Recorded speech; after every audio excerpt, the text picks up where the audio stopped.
You have no proof this house is yours, Amanda shouted as she threw another box of my things onto the lawn. My brother let you live here, but without a marriage certificate, you're nothing. I stood in the doorway, watching her toss up 12 years of my life. My hands shook, but I kept my voice calm. You're wrong, Amanda. I have proof. She spun around, her expensive purse swinging. Oh really? Then show me. Where are the papers? She laughed. That's what I thought. Nothing.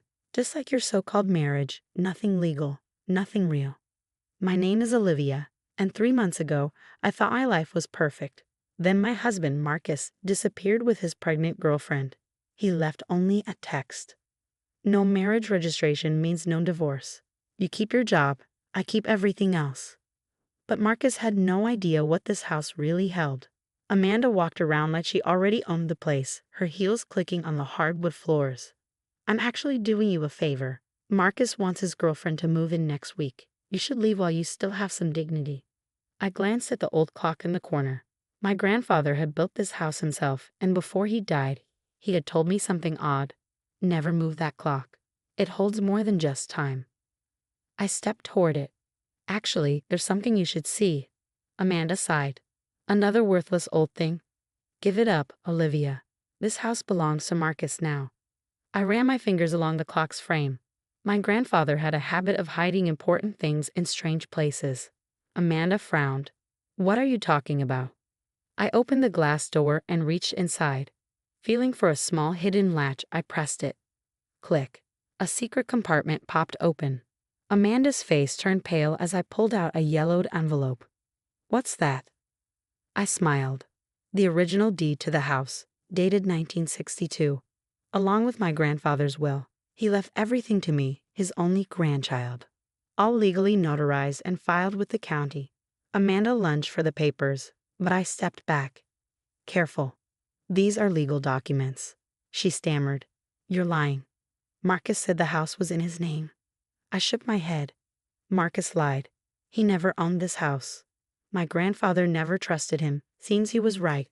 Amanda's confidence crumbled. This is ridiculous. I'm calling the police. I pulled out my phone. Good idea.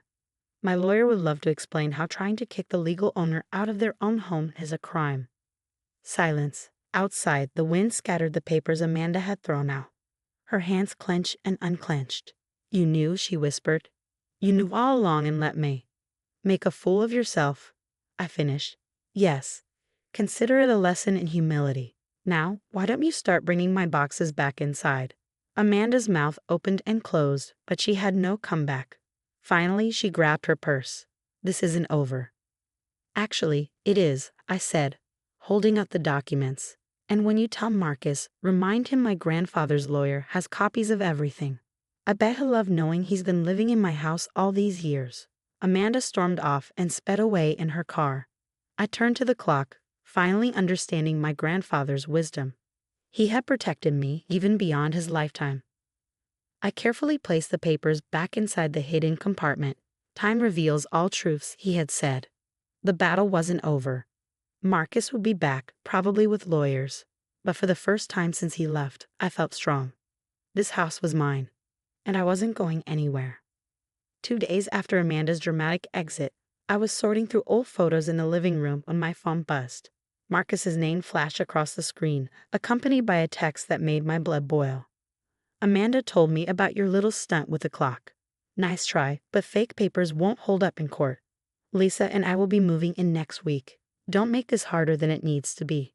I glanced at the clock, its steady ticking a reminder of everything still hidden inside. Poor Marcus, always so confident, always so wrong. Before I could respond, another text came through. My lawyer will contact you. Be smart about this, Olivia. I smiled, remembering the other envelopes still tucked away in the clock's secret compartment. Grandfather hadn't just left me property deeds, he'd left me insurance. The doorbell rang, and through the window, I saw Marcus strutting up the walkway, Lisa trailing behind him. She couldn't have been more than 25, her baby bump visible under her tight dress. My heart twisted, but not from jealousy. They had no idea what was coming. Olivia, Marcus said as I opened the door, trying to sound authoritative. We need to talk. I leaned against the doorframe, blocking their entry. About what? How you abandoned our 12-year relationship with a text message, or about how you sent your sister to do your dirty work? Lisa stepped forward, her hand protectively over her stomach. Look, we don't want any drama. Just accept that it's over and leave. That's right, Marcus added, pulling out some papers. My lawyer drew these up. Sign them, and we'll let you take your personal belongings. I took the papers, pretending to read them. Let me? That's interesting, considering this is my house. Marcus laughed, but I caught the nervous edge in it. Amanda mentioned you'd found some old papers. They're probably not even real. This house has been in my family's name for years. Has it? I walked to the clock, feeling their eyes follow me. Would you like to know what else my grandfather left in here besides the deed? More fake documents? Marcus scoffed, but he stepped closer, curiosity getting the better of him. I opened the clock's hidden compartment again, this time removing a different envelope. Actually, these are bank statements, from an account you opened 3 years ago. The color drained from Marcus's face. Lisa looked between us, confused. An account, I continued, where you've been transferring company funds. Money that isn't yours to take. My grandfather was a founding board member of that company, remember? He kept tabs on everything, even after retirement. You're bluffing, Marcus whispered, but his hands had started to shake. Am I? I pulled out the statements. Want to explain these transfers to your boss, or should I? I'm sure the board would be very interested in where their money's been going. Lisa stepped back, her expression changing. Marcus, what is she talking about? Nothing, he snapped. She's making things up. Oh, and Lisa, I added, pulling out another paper. You might want to ask him about his other girlfriend in Sacramento. The one he visits on his business trips. My grandfather had friends everywhere, including private investigators. The silence that followed was deafening. Lisa's face had gone from confused to horrified. Other girlfriend? Marcus? What? She's lying, Marcus shouted, but the panic in his voice gave him away. The proof is all here, I said calmly. Every transaction, every hotel receipt, every secret meeting. My grandfather knew you'd show your true colors eventually. He just wanted to make sure I was protected when you did. Lisa backed away toward the door, tears streaming down her face. You told me I was special, that Olivia was the only other woman you'd ever been with. Lisa, wait. Marcus called after her, but she was already running to her car. He turned back to me, fury and fear battling in his expression. You've ruined everything. No, Marcus, you did that all on your own. Now, about those papers you wanted me to sign. I ripped them in half, letting the pieces flutter to the floor. I think we're done here. Unless you'd like me to share these documents with the company board? Marcus stared at me for a long moment, defeat finally registering in his eyes. Without another word, he turned and stormed out, slamming the door behind him. I returned the documents to their hiding place in the clock, my hands trembling slightly. The ticking seemed louder now, like a heartbeat, strong and steady. My phone buzzed again. A text from Lisa. I'm so sorry, I had no idea about any of it. I didn't respond. Her awakening wasn't my responsibility.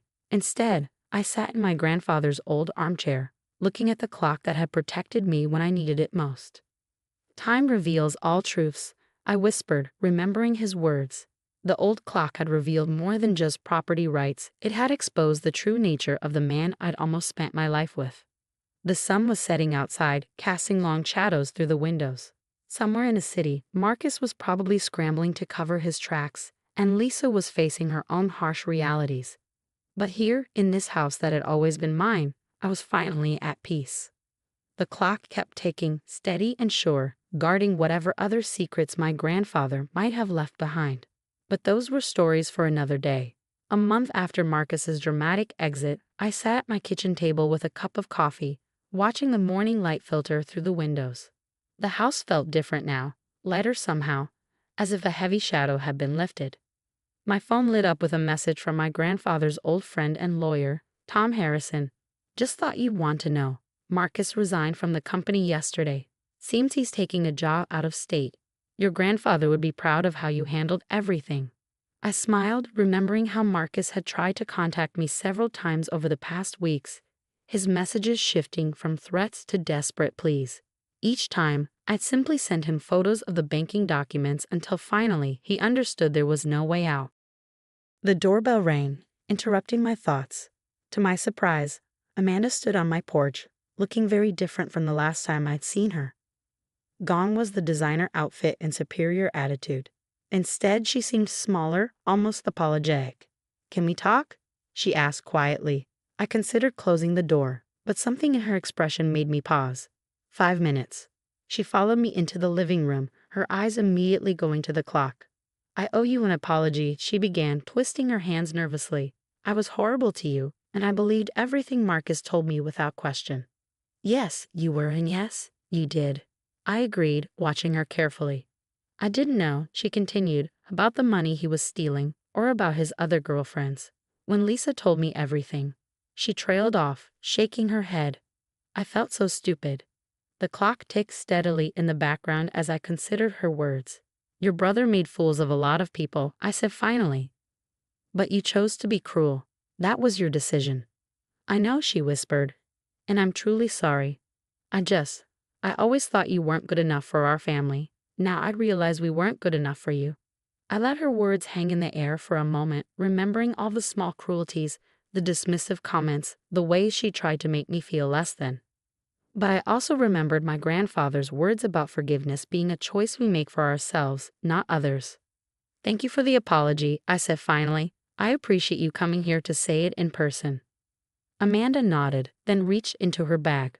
"I found these while helping Marcus pack," she said, pulling out a stack of old photos. "They're of you and your grandfather from when you were little. I thought you might want them." My heart caught as I looked at the familiar images, my grandfather and me working on the house together, planting the garden, him teaching me about the clock. In every photo, his eyes held that special twinkle, as if he knew something the rest of the world didn't. "He was an amazing man," Amanda said softly. "I wish I'd taken the time to know him better." As she left, I placed the photos on the mantel beside the clock. Its steady ticking had become a comfort now, a reminder that time indeed reveals all truths, but it also heals all wounds. Later that evening, as I sat in my grandfather's old chair, I opened the clock one last time. Behind the compartment holding the deeds and bank statements, I found one final envelope I hadn't noticed before. Inside was a letter, written in my grandfather's familiar handwriting.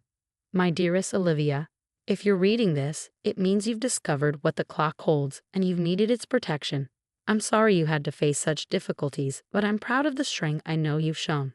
Remember, a house is more than just walls and deeds. It's a home for your spirit, a shelter for your dreams. I built this place not just with lumber and nails, but with love and hope for the future, your future. The clock will always keep time for you, marking not just hours and minutes, but moments of courage, growth, and truth.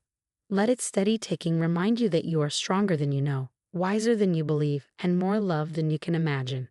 Take care of our home, my darling girl, and know that I'm always with you in every tick and talk of our faithful timekeeper. All my love, Grandfather." I carefully folded the letter and returned it to its hiding place. Outside, the sun was setting, casting golden light through the windows. The house felt alive with memories, not just of the recent drama, but of all the love and wisdom my grandfather had built into its very foundation. The clock kept its steady rhythm, marking not just the end of one chapter, but the beginning of another. My chapter, in my home, on my terms. Time, as my grandfather always said, reveals all truths. But sometimes, if we're lucky, it also reveals exactly who we were meant to be all along.